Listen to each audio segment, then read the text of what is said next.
మీరంతా ఎలా ఉన్నారు? ఈరోజు మన రెసిపీ వచ్చేసి మసాలా ఫ్రైడ్ రైస్ అండి. చాలా సింపుల్గా ఈజీగా 5 మినిట్స్లో ప్రిపేర్ చేసుకోవచ్చు. బ్యాచిలర్స్ అయినా బిగినర్స్ అయినా ఎవరైనా సరే ఈజీగా ప్రిపేర్ చేసుకునేటటువంటి ఈ రెసిపీని ఈ వీడియోలో చూద్దామా?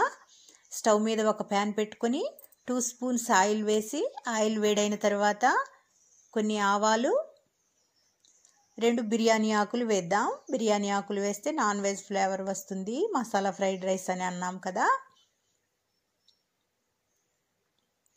ఇప్పుడు 2 స్పూన్స్ పల్లీలు, కొంచెం జీలకర్ర, కొంచెం శనగపప్పు, కొన్ని మినప్పప్పు ఇవన్నీ వేద్దాం.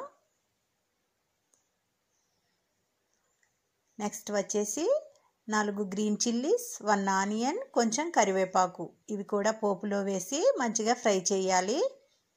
మీ ఇష్టం అండి. టోటల్గా గ్రీన్ చిల్లీస్ వేసి కూడా ప్రిపేర్ చేసుకోవచ్చు. కొన్ని కాజు కూడా వేయొచ్చండి, మీ ఇష్టం. కొంచెం అల్లం వెల్లుల్లి పేస్ట్ వేద్దాం.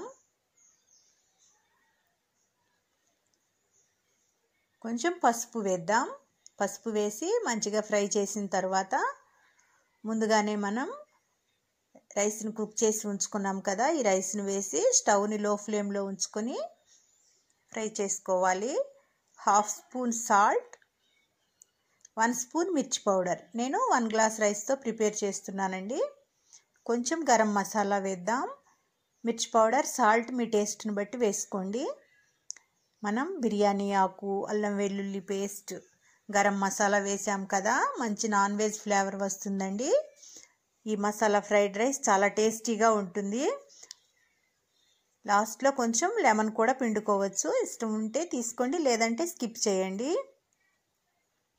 చూస్తున్నారు కదా, చాలా సింపుల్గా ప్రిపేర్ చేసుకోవచ్చండి. లెఫ్ట్ ఓవర్ రైస్తోనైనా సరే ప్రిపేర్ చేసుకోవచ్చు. చాలా ఈజీగా 5 మినిట్స్లో ప్రిపేర్ చేసుకోవచ్చండి. ఈ పద్ధతిలో మీరు కూడా కంపల్సరీ ఒకసారి ట్రై చేయండి. ఈ వీడియోని చూసినందుకు మీ అందరికీ థ్యాంక్స్ అండి. మన ఛానల్ని సబ్స్క్రైబ్ చేయటం మాత్రం అస్సలు మర్చిపోవద్దండి. చూస్తున్నారు కదా, చూస్తూనే నోరు ఊరిపోతుంది కదా. చాలా సింపుల్గా పోపు వేసి ఇలా గరం మసాలా వేసి మసాలా ఫ్రైడ్ రైస్ని ఈజీగా ప్రిపేర్ చేయండి. లంచ్ బాక్స్లో కూడా చాలా క్విక్గా ప్రిపేర్